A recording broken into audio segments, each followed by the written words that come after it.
Glenn Quagmire. All right, Peter, we're closing in. Get ready to fire.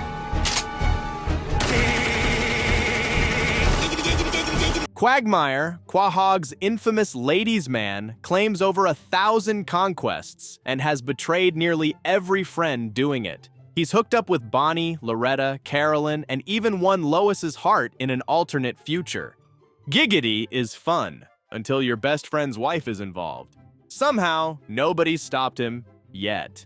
I don't want to die of help me, please. Let me have with Bonnie. Joe Swanson. Joe, the fearless cop in a wheelchair, made his debut in Season 1's 5th episode and instantly became part of the crew. His justice-driven personality clashes hilariously with Peter's chaos and Quagmire's sleaze. He might be underappreciated by his friends, but Joe always brings the muscle, literally and emotionally. You must be Peter. Joe Swanson. Yeah, nice to meet you, Phil. Bonnie Swanson. Bonnie was nearly named Debbie, and one episode even slipped up and called her that. But she's more famous for her never-ending pregnancy, carrying baby Susie for a ridiculous 7 seasons. Family Guy's timeline is a mess, and Bonnie? She's the poster child for cartoon pregnancy jokes gone too far. She's beautiful. Isn't she, sweetheart? She sure is, Joe. It's hard to believe she's already 18. Kevin Swanson. Presumed dead in Iraq, Kevin Swanson shocked everyone by returning alive in Season 10. Turns out he went AWOL, not KIA. Now voiced by Scott Grimes, Kevin feels more mature, more grounded.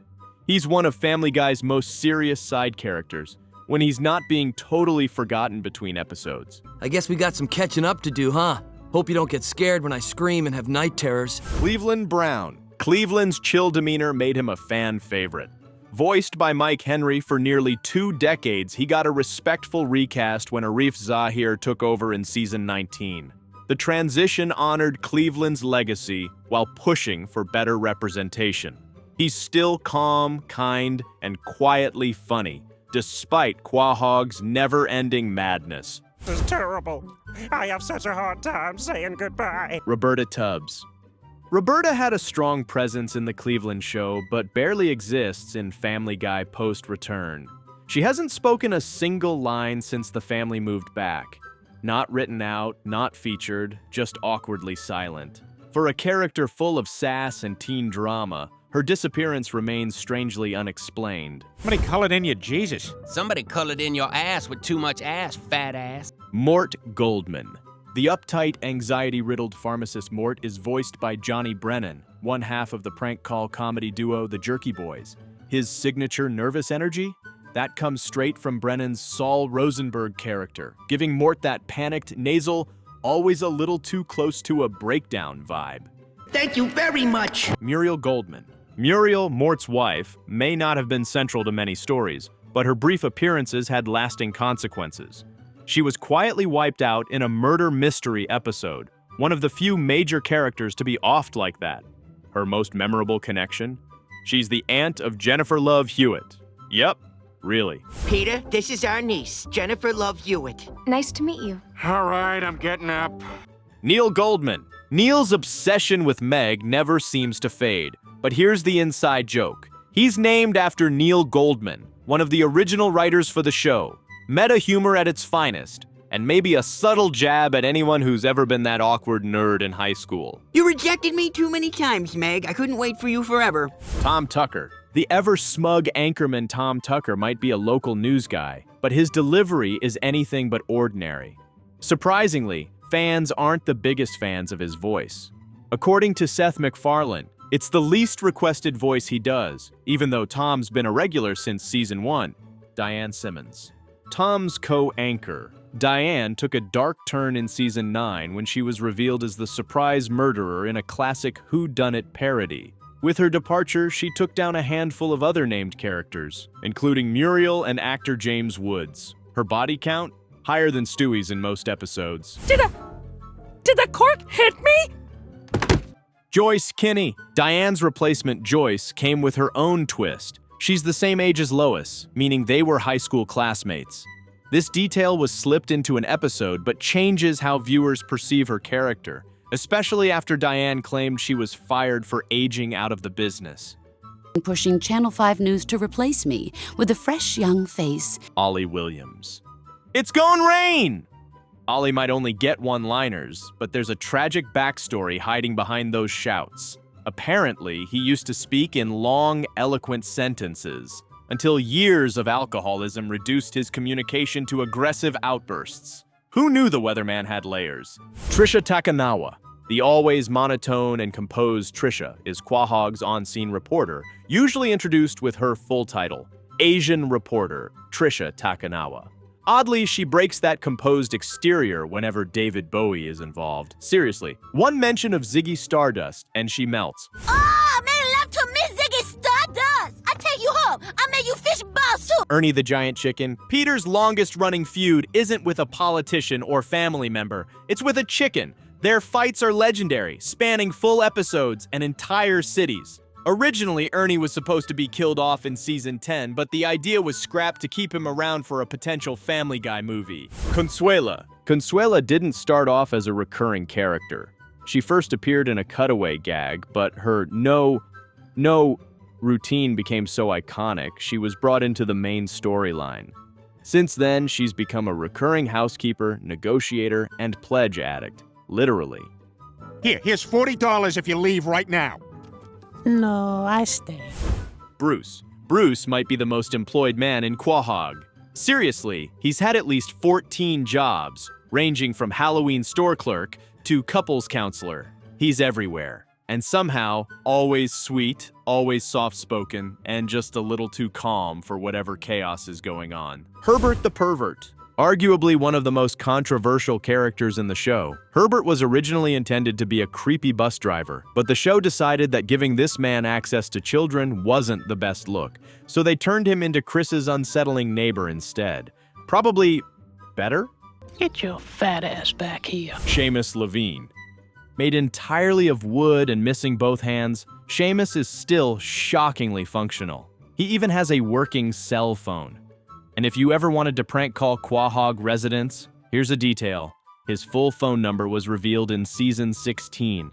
It's a 917 number, which technically isn't even a Rhode Island area code. If you're ever free, here's me number. The Evil Monkey. Pointing from the closet for years, the Evil Monkey was Chris's personal demon, until they finally had a heart-to-heart and became friends.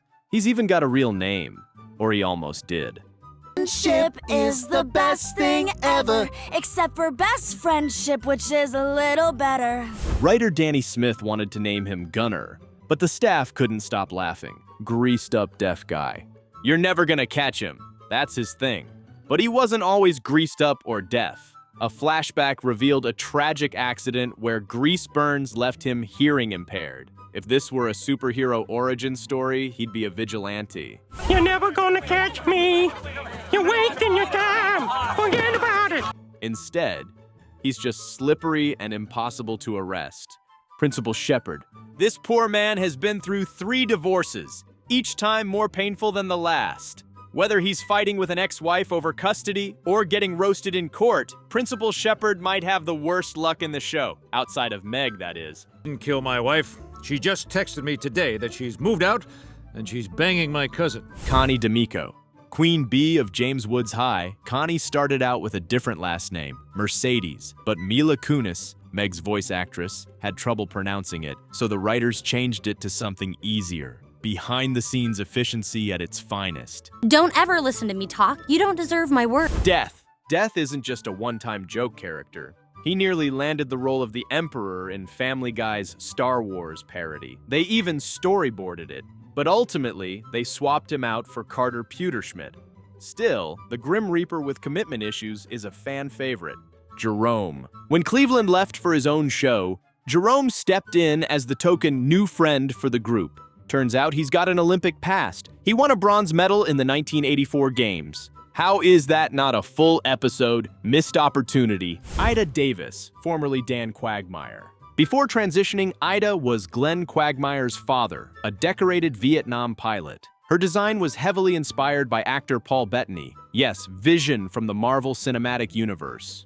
After her transition, her storyline was one of the few times Family Guy handled a serious subject with unexpected care. Jillian Russell Wilcox.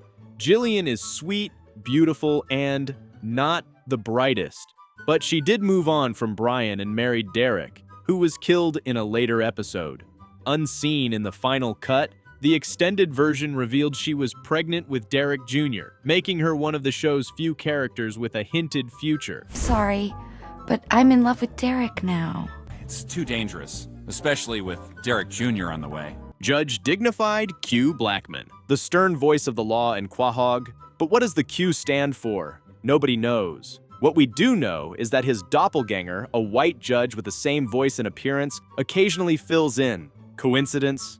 Lazy animation? Or twin judges? The world may never know. Court is now in session. Judge Dignified Q Blackman presiding. So you are free to go. Straight to jail. James Woods. He's the only character who's been canonically killed and brought back.